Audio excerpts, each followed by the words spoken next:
And we welcome you into America Talks Live on this July 3rd. I'm John Bachman. I hope everybody at home is enjoying this nice long holiday weekend, getting some time to spend with your family and friends and also celebrate America's birthday. We have a lot to get to today. Once again, the President of the United States has most of the big media in a Twitter over some of the tweets he sent out recently, including a video of fake violence, criticizing fake news. Is the President winning the battle royale between him and the big media when it comes to messaging and Twitter? We're also going to take a look at a report about Steve Bannon, the White House advisor, and this new tax plan that he is reportedly floating that could hit some of the wealthiest Americans very hard. Is it populism or something else? We'll talk about that. Plus, New Jersey Governor Chris Christie taking some heat for spending a little time on a closed beach in the state of New Jersey. Was he over the line, or did he cross the line when that state is dealing with a budget shortfall? You can see the governor relaxing right there. Fair or foul? We'll talk about that. All those stories on Newsmax.com. But also, we're going to get to some other important items to talk about real quickly. And we start with health care. The GOP-led effort to repeal Obamacare and then replace it. And now is apparently going to happen in two parts, if it happens at all. President Trump seems to be supporting the plan, the two-part plan, and Senate Republicans could vote as early as next week. But we are hearing about some headwinds Senate Majority Leader Mitch McConnell is facing. He's sending two separate versions of the Senate's health care bill to be scored by the Congressional Budget Office. McConnell postponed the vote last week after at least 9 of his Republican colleagues opposed the plan. They include some key conservatives like Utah's Mike Lee. Supreme Court Justice Anthony Kennedy has informed law clerk applicants that he is thinking about retiring. The NPR reports that it won't be anytime soon, and it's unlikely Kennedy will make the full 4 years, though, of President Trump's full term. The justice has hired law clerks for the upcoming term, but not for 2018. There's been speculation about Kennedy's retirement for a long time. He reportedly told his former law clerks that he's often thinking about hanging up his robe. China's President Xi Jinping warns President Trump that several factors are damaging U.S.-Chinese relations. It's come a long way since this meeting at Mar-a-Lago this spring. President Xi reportedly told Trump that China isn't happy about the U.S. arms deal with Taiwan, sanctions on a Chinese bank over deals with North Korea, and a U.S. destroyer that sailed in the South China Sea. The two are expected to meet again at the G20 summit later this week, a very busy week for the president. Now you're up to date on those stories. I want to welcome in a couple of our guests here today. Host of the nationally syndicated radio talk show program, The Andrea Kaye Show, is joining us, which airs at 6 p.m. Pacific time on the 1170 a.m. The Answer in San Diego. Andrea, it's always great to have you with us. We're also joined by former federal prosecutor and the founder of Judicial Watch, Larry Klayman, looking resplendent in that nice American flag pin there. Thanks, John. Happy 4th. Thanks, guys. Thanks for being with us. Happy 4th to everybody. Let's go ahead, in case I know you guys haven't been living under a rock, but anybody else out there at home, I just want to play the tweet, including the video one more time from President Trump, because I personally like this one. Let's go ahead and take a look.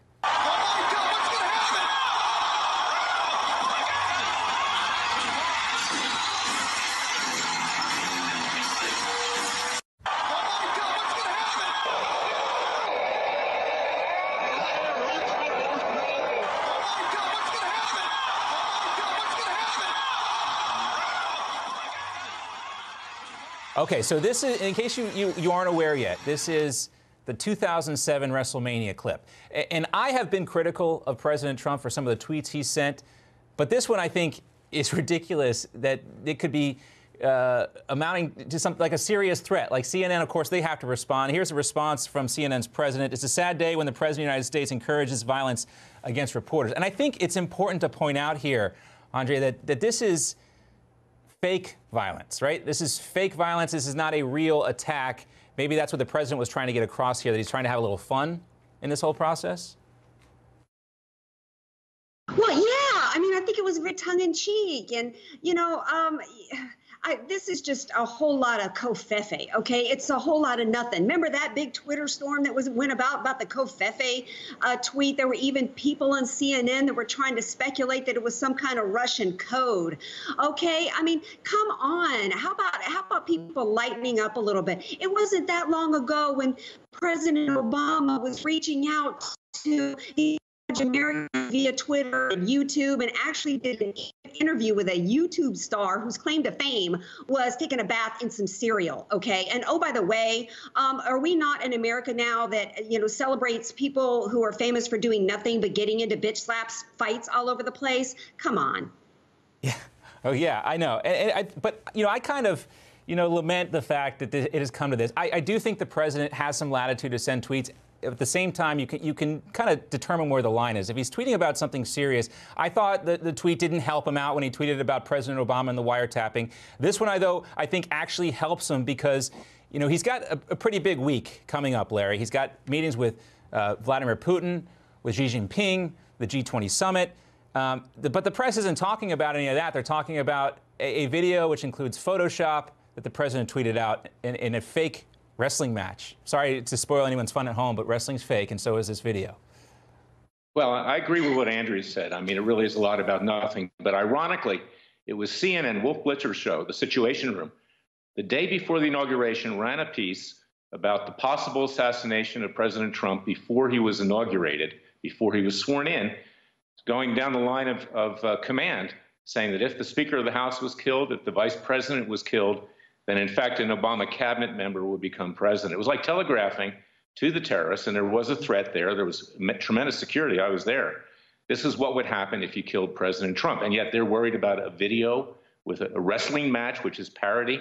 I mean, that's absurd. And it shows you how far CNN will go to try to destroy this president. And the president's right about it. This is beyond the pale.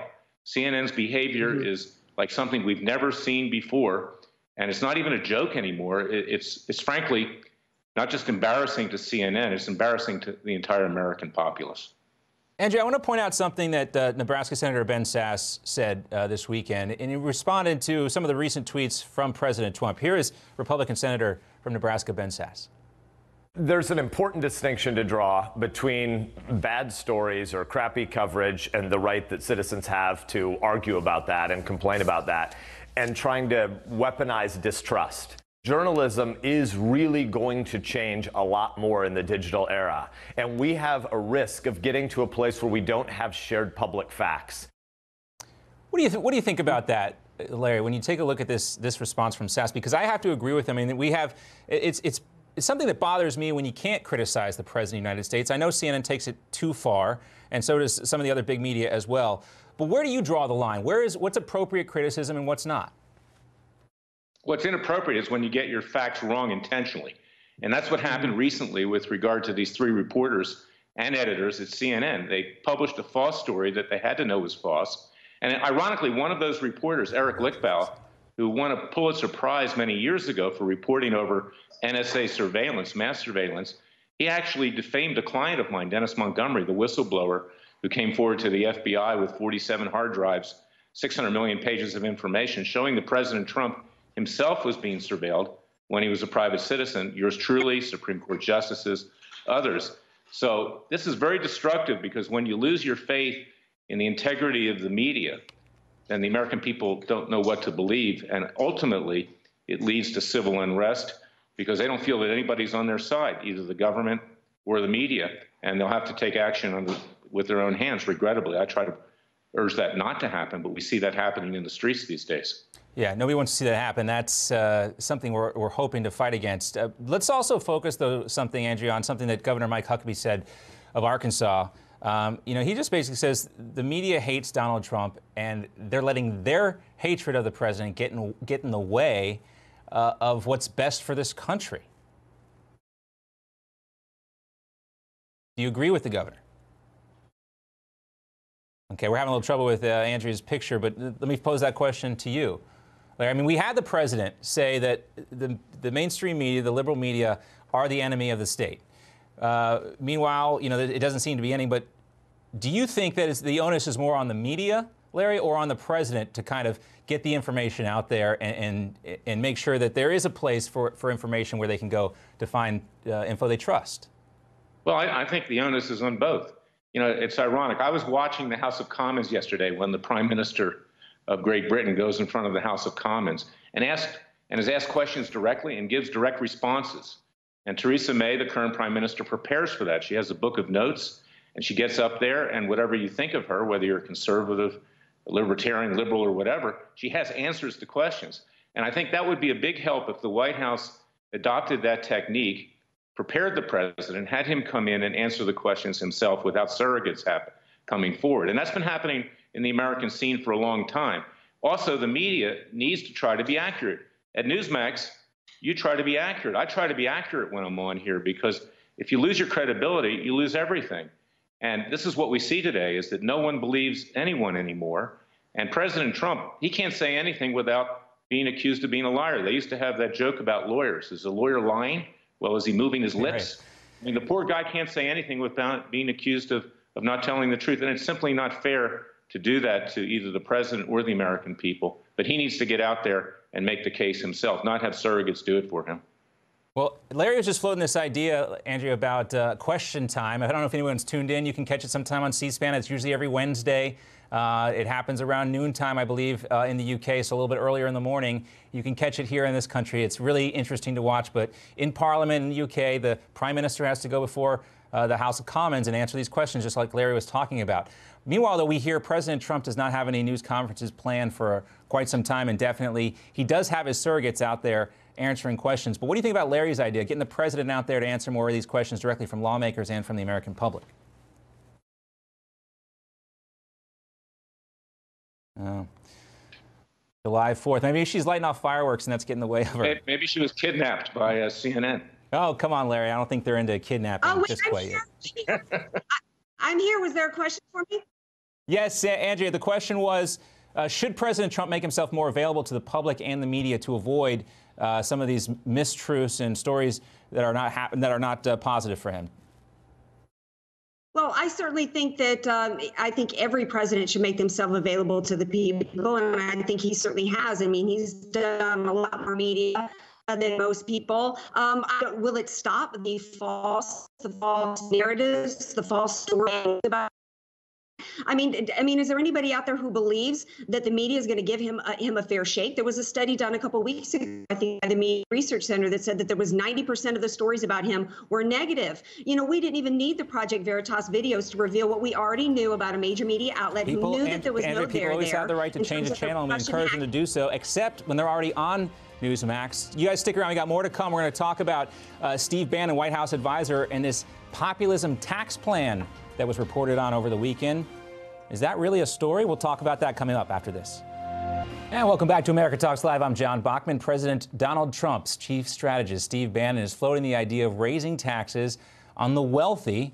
Yes, this is a Republican administration, raising taxes on the wealthy to pay for tax cuts for the middle and working classes. That, according to a report from Axios Sunday. Quote, Bannon has told colleagues he wants the top income tax bracket to have a 4 in front of it, as in 40%, Axios explains, and that Bannon believed that it had populist appeal amid the debate over health care. White House officials are, quote, teeing up an extremely aggressive tax plan, even as Trump's chief economic advisor, Gary Cohn, and Treasury Secretary Steve Mnuchin are working on efforts focused on slashing corporate tax rates. Again, from Axios, quote, Cohn and Mnuchin are bluffing when they say they want to slash the corporate tax rate to 15% from 35%. Neither man has any interest in timid tax cuts, and they wager that their special interests will relinquish their loopholes if they become convinced the tax rate will really be in the teens. So we've been waiting for tax reform, and we're pleased to welcome back in our political panel, syndicated radio host Andrea Kaye, and famed attorney from Judicial Watch, Larry Klayman, both excellent friends to Newsmax TV, and great to have you guys back with us. Let's talk about this idea, Larry. I mean, I read this story yesterday. It seemed a little far-fetched to me. But, you know, one of the things that has really helped this administration become this administration is the populism and the appeal to middle-class America and flyover states in places like Pennsylvania and Ohio. Do you think there's any credence to this Bannon tax plan? Well, there may be. I mean, they're trying to placate the left. They're trying to bring the Democrats in to the process to get tax reform. They'll probably have to do that. They can't go through reconciliation for that. They're going to have to get over 60 votes. So I understand why they're doing that. Do I think it's a good idea, John? No, I don't, because frankly, the wealthy in this country that actually creates the jobs, that invests in industry, that invests in finance, that invests in the media, and to tax them heavily. They're already taxed enough. I mean, we pay, I'm not one of the rich, but I say that they pay most of the freight here in this country, overwhelmingly the amount of tax. But yes, I understand why they're doing this politically. and they may have to do it, but I think it should be modest. And the reductions in the corporate income tax are absolutely crucial to get the economy moving again. 15% would be a very good idea. I hope that certainly passes. I don't know. It seems like kind of a long walk now for this administration with everything else they have to do. You know, I see reports that they can do two things at one time. But this was a promise, Andrea, that was made to the voters and to businesses and business leaders across the country that taxes will be cut. We know that that's already kind of baked into the stock market numbers we see now. How long does this administration have to pass tax cuts before people start really getting upset? Well, I think people are already getting upset. I think people already feel as though there was an attempt that Trump really went into Washington, D.C. facing two opposition parties, the Democrat Party and the Republican Party establishment, which is filled with far too many big government, big spending liberals within the party that really are not on board with the people's agenda. And I think that's why they went to the voters went to an outsider to come in. The people want the promises that the Republican Party has been making for 7 or 8 years. They want them fulfilled, and that means tax cuts across the board. That also means they do not want to support more income redistribution schemes like Obamacare that don't work. And that's all this is. And placating the left at a concern for the midterms coming up, which is what I think some of the motivation is here, is not the play. That's not good strategy. Fulfill the campaign promises. That's how you're going to win re-election. And as for the rules in the Senate, do what the Democrats would do. Change the rules, get the agenda passed. Oh, it sounds like a good idea. Go ahead, Larry. Go ahead. She has an excellent point. I believe they should change the rules. It should be a majority vote. Let's get the country moving along now. Let's worry about what happens later if the Democrats win the White House. But in fact, there should be a majority rule in the Senate and in the House, and particularly in the Senate, where you need 60 votes now to pass anything. So Andrea has a good point. And I'm a purist, too. I believe that that's the way it should be. But we need tax reform. We're hemorrhaging. This country's in bad shape. There's going to need to be some compromises with the Democrats on this issue. When you look at this, though, Donald Trump right now has a problem, and so does Mitch McConnell, in that there are 9 Republican senators who don't want to go along with the health care bill, and you have to get the players on your own team to get on the team. So what is, besides taxing the rich, which is antithetical to everything Republicans believe in, what are some of the other ideas that can come from a tax reform bill that will get people on board with this administration and the leadership in the Senate? Larry? Well, the so-called death tax, for instance, the inheritance tax, that would allow people to pump money back into the economy, and maybe more tax breaks with regard to state taxes that people have to pay. Because, for instance, in California or New York, it's prohibitive, and it really limits the amount of money that you can put back into the economy. So perhaps a double tax deduction for people that are in states like that are taxing so heavily against the American people. These are the kinds of things that we should do. I believe that, why is Texas doing so well? Texas has no state income tax for persons or for corporations. And that's why people are moving to Texas, although I love Texas and I love the people there, it's not the most desirable state in the country beauty-wise. I mean, there are nicer places to live. Oh, no, Larry, I think you may have offended some folks. I can just, you don't mess with Texas, Larry. But I'll stop you right there before you get yourself in any more trouble.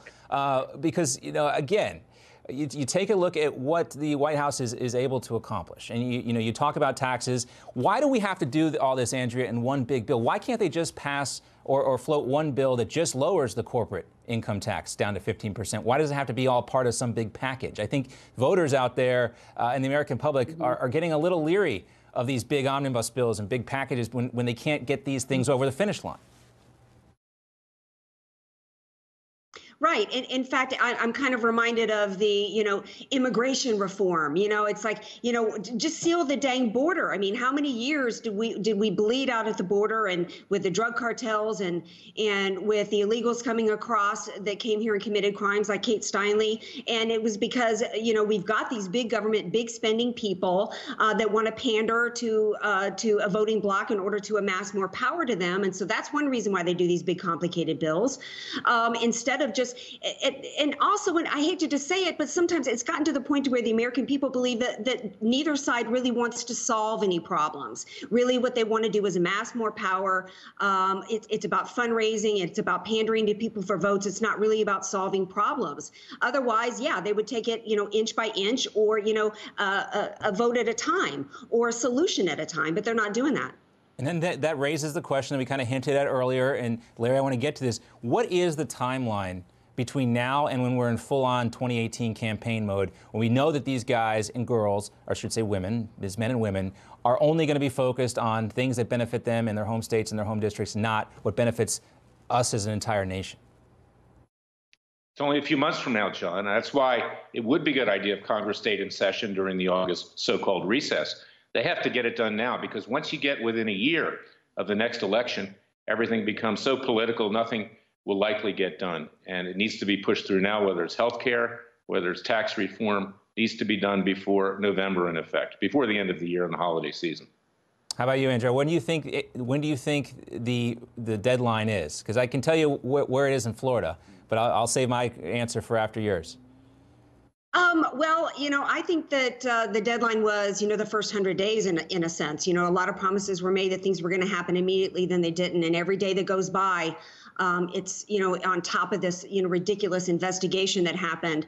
I think the American people are looking for results today. They're not interested in some, arbitrary deadline down the road. And I think that it's not so much, the American people almost feel at this point is that it's less about when to do something as much as it is to roll back what's been done. How about doing your campaign promise to straight repeal Obamacare? Why do you shove some 3,000 page or some monstrosity that you can't even explain to your regulations that are as crippling to business enterprise as the taxes are? How about just a simple, one tax cut to corporate taxes, like instead of just what we talked about with these big omnibus things? Start doing little things along the way that actually will have real results for the American people, and then these arbitrary deadlines are less important.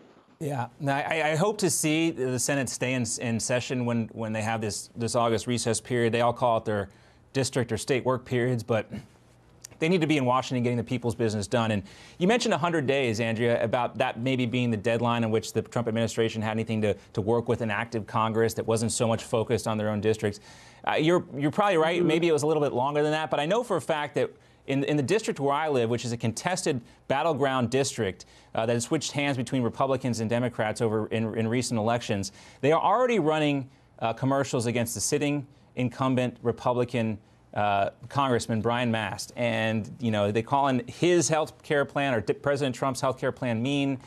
So it's already officially begun, I guess, in some places, that they're actively targeting some of these guys. They've got to get something done, or they'll have no choice but to protect their own interests, because they can't do anything unless they get elected. That, unfortunately, is one of the rules of politics.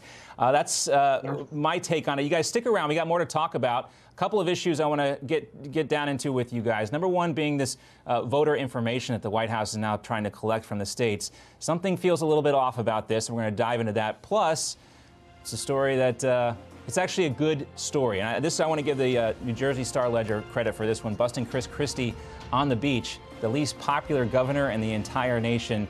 What do you think? Should he have been on the beach or not? We'll talk about all that when we come back. Hope you're getting out to the beach today. It looks like South Beach, Miami. Hey, welcome back to America Talks Live. Have you heard about the Presidential Advisory Commission on Election Integrity? It's part of the Trump administration's quest to prove that illegal votes cost Donald Trump the popular vote back in November. And back with us for more on this are Larry Klayman, founder of Judicial Watch, and Andrea Kaye. Great to have you guys back with us. All right, so Kansas Secretary of State and the panel's vice chairman, Chris Kobach, has asked the 50 secretaries of state this week to provide their voter data. At least this was last week. At least 25 states, though, so far have challenged. I think the number might actually be up to 29 now, or refuse to comply with these voter registration info requests. President Trump tweeted in response, quote, numerous states are refusing to give information to the very distinguished voter fraud panel. What are they trying to hide? Now, Mississippi is one of those states refusing to hand over voter info. Mississippi Secretary of State Delbert Hosemann, who is a Republican, said this to the White House: they can go jump in the Gulf of Mexico, and Mississippi is a great state to launch from. All right, Larry, something about me is a little concerned whether it's this president or any president asking the states for voter information. Am I wrong for feeling a little uneasy about this? No, I think you're right. This should be done by the Justice Department because there has been voter fraud. But I agree with you, not the president himself. It has to be either the Justice Department or an independent commission. But it's a legitimate issue. For instance, in California and in New York, any illegal immigrant can get a driver's license. That then qualifies you to vote. I know from experience, I've had friends go into voting booths in both states, and they could have voted 2 or 3 times. And we know we have a problem in Florida. You know, I'm a citizen of Florida like you are, is that a lot of people who are snowbirds living in other states vote twice. It's a legitimate issue. I believe that President Trump was right. He actually may have won the popular vote. There's that much voter fraud out there. And we at Freedom Watch, I founded Judicial Watch, but I now founded Freedom Watch and run that. Well, I apologize about that, Larry. No, that's fine. I'm proud of having founded and run Judicial Watch, John. But Freedom Watch is going to be looking into these matters because it is a serious issue. It's much more serious than so-called Russian collusion or intervention. We actually have massive voter fraud in our country. And I agree with you. I do think this is something that's worth investigating. But again, I kind of look at the way the White House is going about it, Andrea, and I wonder if this is really the best method to get to the bottom of this, because you give Republicans in states, you know, this is a states' rights issue for Republicans, and then of course, you know, Democrats, they're going to lose their, I won't say it, they're going to lose their minds over this type of request.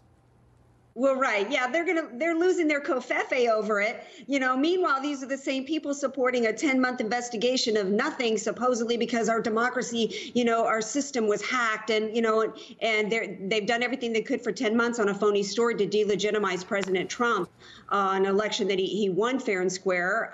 There is fraud. The left wants to tell us that domestically, while they're harping on Russian hacking, they want to tell us domestically there's no problem, there's no there, and they don't want any investigations at all, long before illegals or undocumented or whatever you want to call them. I prefer illegal alien term. Got driver's licenses here. They were getting phony documents that led them to vote illegally here in California. On top of do you agree with Larry, Andrea? Do you agree with Larry that there are enough illegal votes in this country that actually is what swayed the popular vote? That's what allowed Hillary Clinton to get more popular votes than Donald Trump? Well, we don't know. What we do know, there were some machines that were flipping votes to Hillary Clinton from Trump in quite a few states. There was never any investigation into that. When it comes to so there should be an investigation in terms of what's happening at the state levels to protect our elections. I would like to see the Justice Department handle investigations, and I would like to see the Trump administration and the Republican Congress put forth voter ID laws, or at least suggestions to the states, because, yeah, we are supposed to be a republic of, you know, not a democracy. But I am squeamish with the information that's being requested by the Trump administration, because we had China hack into the GAO, and how many identities, 40,000 identities of Americans were stolen. Our systems aren't safe. And I'm not really connecting the dots between that information and the illegal voting. Sure, go ahead. There's another interesting issue here. Our whistleblower, Dennis Montgomery, and you can read about him at freedomwatchusa.org. I mentioned him earlier in the show. He can testify that there was manipulation in 2008 by the Obama people and the NSA with regard to voting in Florida. They got right into the voter information. That's never been investigated, and that's why I've been pushing for an investigation of what Montgomery came forward with. First, I did that with the FBI with Comey, but he buried that. We actually have a lawsuit against Comey right now for obstruction of justice, ironically. But it's also the Republicans. They've overlooked these things. And everybody needs to look into the use of these intelligence agencies that we've seen abusing their rights of doing legitimate surveillance, turning it on the American people. Do they manipulate the voting? I think that needs to be investigated. I think this is a story right now that's kind of simmering under the surface, and it's going to really blow up when people come back from the long holiday weekend, when they get back at work on Monday. When you think about any federal government asking your state for where you live and what party you're affiliated with, it just doesn't seem right to me. And then based on kind of the slapdown that the Republican Party got in North Carolina over the voter fraud issue, or the voter ID issue by the Supreme Court this past spring, you know, I am concerned about elections. I'll go ahead and admit that right here. And I'm concerned about how this issue could be used against not just the administration, but also Republican members of Congress come 2018 if they continue with this. It seems to me, guys, like the Trump administration needs to rework this policy. Even the name of the committee that's focused on that, which seems a little Big Brother-ish. But I'll get you guys an opportunity to wrap up here. First to you, Andrea, and then to you, Larry. Well, I'm not sure I agree that the American people are going to come back from the holiday and be outraged. The U.S. government has been data mining and storing our information for a while, and the American people, I don't think, have been appropriately outraged. It goes back to maybe even before the Patriot Act. And you look at the private information that the Obamacare policy has been able to, gather and store on us in every aspect of our personal lives. You're right. You're absolutely right. They should be more outraged. Larry, last 30 seconds to you. No, absolutely. And that's why we brought lawsuits on this, John. And you know about it. I've been on Newsmax many times about it because they got our telephone data, they got our internet data, they've got social media data. And in fact, we passed a new law, the USA Freedom Act, years ago after I got preliminary injunctions against this illegal surveillance. And then the government went ahead and violated that, too. It's pervasive. So, it's a slippery slope. And that's why we want to keep such a close eye on it, even if it is your own party that's leading the charge. Still worthy of skepticism. Guys, stick around. We got much more to come. My favorite topic of the day, Chris Christie and his beach house. Plus, we want to ask you, go to Newsmax Poll, or newsmax.com/polls, and vote. Do you think it's right for the government to get this type of information, voter information? Plus, taking a look back in history on this day in 1985, the hit movie Back to the Future was released, featuring that 1981 DeLorean car, DMC-12. And in 1863, the Battle of Gettysburg ended.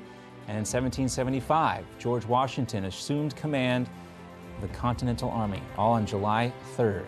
And as we prepare to celebrate America's independence from Great Britain, let's take a moment to honor the statement announcing the 13 American colonies as sovereign states. Here's Callista Gingrich with this edition of Let Freedom Ring.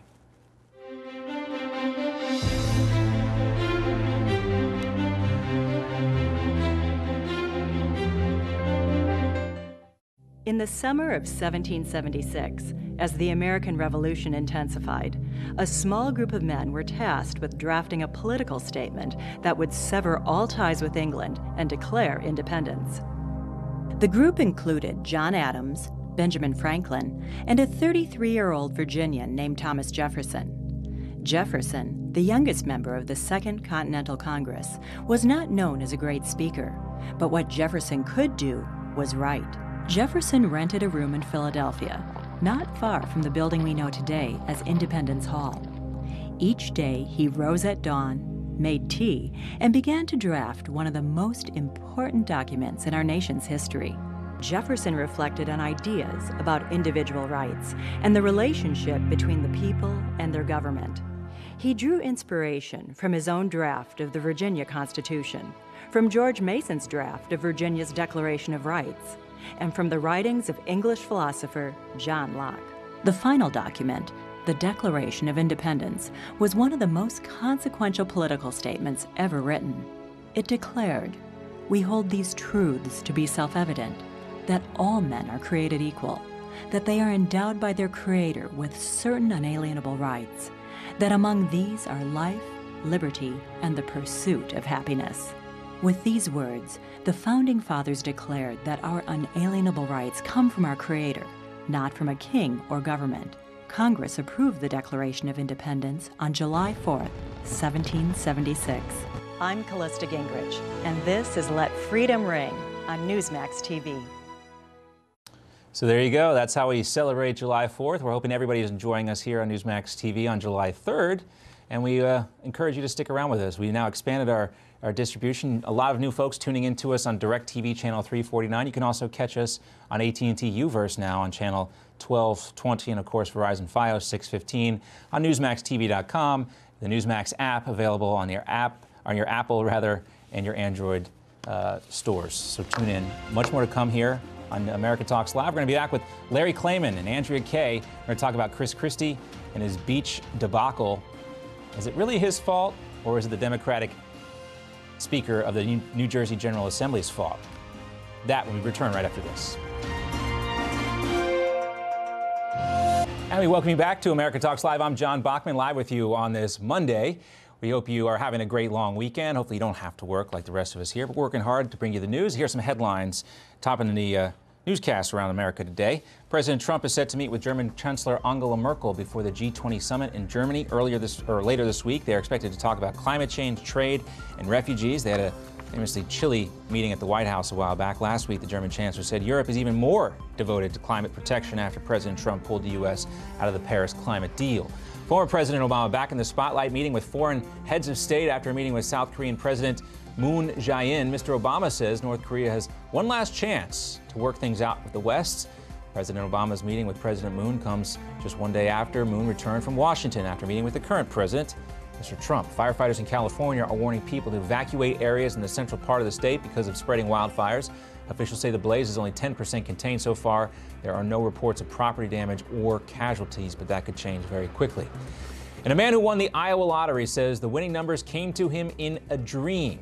Kelvin Wynn tells local media that the numbers he picked, 2, 1, 1, and 2, all came to him while he was thinking about buying his winning ticket. Fast asleep, he adds that he will spend part of his $300,000 jackpot on his kids' education. Great investment. Let's welcome back today's political panel, nationally syndicated radio host Andrea Kaye, and joined by famed attorney and Judicial Watch and Freedom Watch founder Larry Klayman. It's bringing us so much watches being founded by Larry. We need more watches. I found both, so that's okay. And I'm wearing a watch, so I guess we all generally. All right, I want to talk, we've been talking about this story throughout the show, and I wanted to wrap it up here because Chris Christie, already the least popular governor in our entire union, but the public approval rating probably not going to get any better after he was caught lounging on a public beach. That beach had been closed because of budget impasses in New Jersey. Christie defended his R&R and the governor's beach house, which is a perk of being the New Jersey governor. It's right there, the house not far away from those beach chairs. He's also blaming the state's Democratic Assembly Speaker for obstructing the budget process. Christie says the accusations that he was soaking up sun on the beach may be a little overblown. Here he is. No, it didn't, Claude, but go ahead. I didn't get any sun today. My question is this. Are there lifeguards at the... No. No, there's no one at Island Beach State Park. There are no lifeguards. There's no one to pick up the garbage. There's no one providing any services at Island Beach State Park. So my question is... Next. Are Next. you allowed to swim? Excuse me. Next. Next. I'm done. We're talking about the closure of government, and you're talking about your TMZ stuff. The TMZ stuff?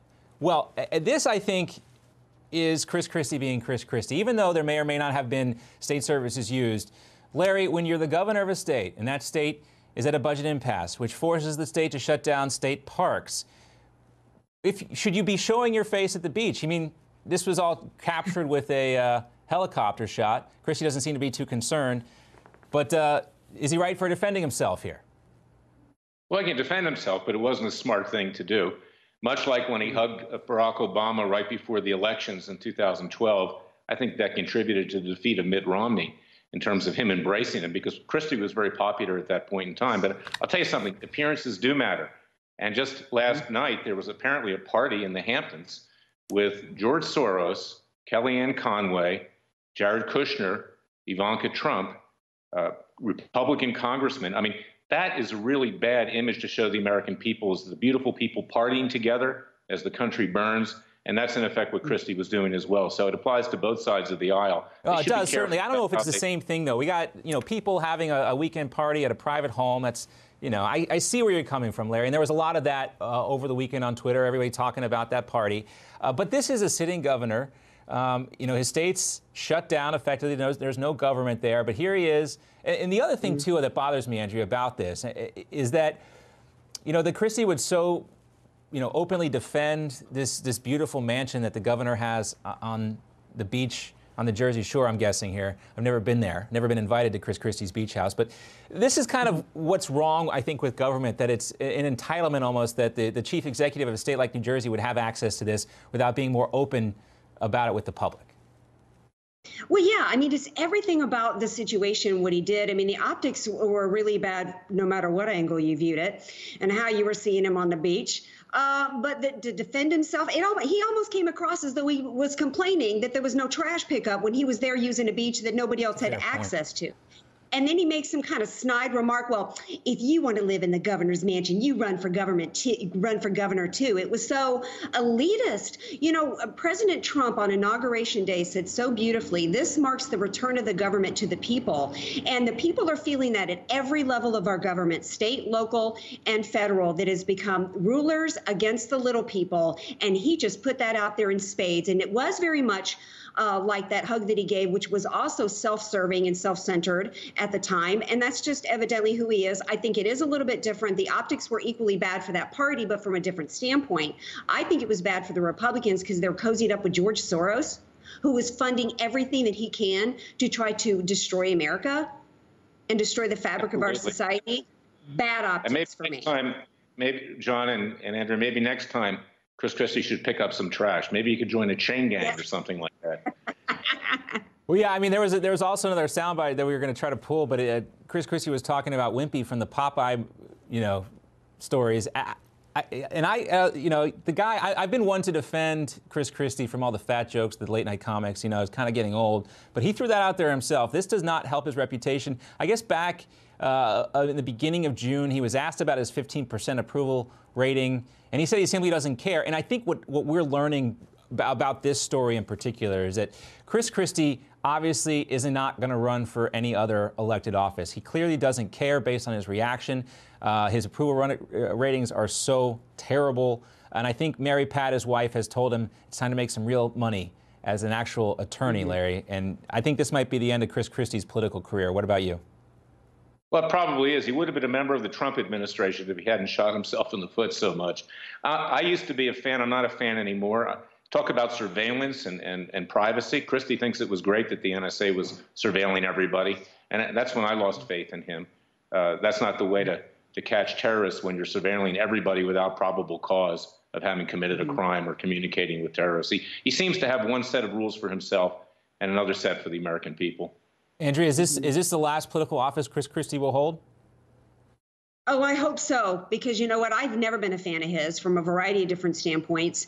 And, I just feel like he is the stereotype of what the left criticizes and the stereotype of Republicans. The elitist, big money people who don't care about the little guy. And here we got a holiday weekend and he's on a beach that the taxpayers are not allowed to go to. And then he tries to blame it on the Speaker of the House. Goodbye, Chris Christie. Chris Christie, goodbye. That's my song to him. But don't hold back, Andrea. Let us know how you really feel, right? All right, before we got about 2 minutes left in the show, I just want to give you guys a chance. How are you going to be celebrating America's birthday, Larry? Well, right now I'm going to be going to fireworks. I'm with family. We're having a good time. And I got my dog. So a dog is important. I think everybody should get one. They used to say in Washington, if you want a friend, get a dog. Yep. Yeah, and interestingly enough, President Trump, the only president of recent memory that does not have a dog. We need to get him one eventually. Andrea, what are you doing for the 4th of July? Well, I am here in beautiful San Diego where our beaches are open for business, thank goodness. And so I'm going to spend a little time on my favorite beach here. Then I'm going to come back and hang out with family and friends. My family does include my fur baby, my baby Bo. And we're going to eat it up Americana style. We're going to do hamburgers and hot dogs and eat American pie and wear red, white, and blue and celebrate the greatest nation in the history of the world. Excellent. And Chris it is the greatest. Yeah. Yeah, it's amazing. It's amazing. Even the People's Republic of California can keep their beaches open, unlike the state of New Jersey by Chris Christie. I hope everybody else has a wonderful 4th of July. Larry, thanks so much for being with us. We'll let you get back out there with your dog, and make sure your dog is properly sedated when the fireworks start going off tomorrow night. I always hate that for the animals. A lot of them get worked up about it. Definitely. And Andrea, enjoy your 4th of July. Thanks you guys so much for being with us here on this Monday. It's great to be with you. And thank you for watching at home. It's great to see you on Newsmax TV. We'll be here for the rest of the day. Make sure you stay tuned. We got more coming up here on Newsmax TV. You can always catch us now on DirecTV channel 349 and AT&T UVerse channel 1220, as well as Verizon Fios 615, Newsmax.com, and our app available on the iTunes Store and the Android Store as well. We got much more to come. Stick with us here on Newsmax TV. I'm John Bachman. Have a wonderful 4th of July.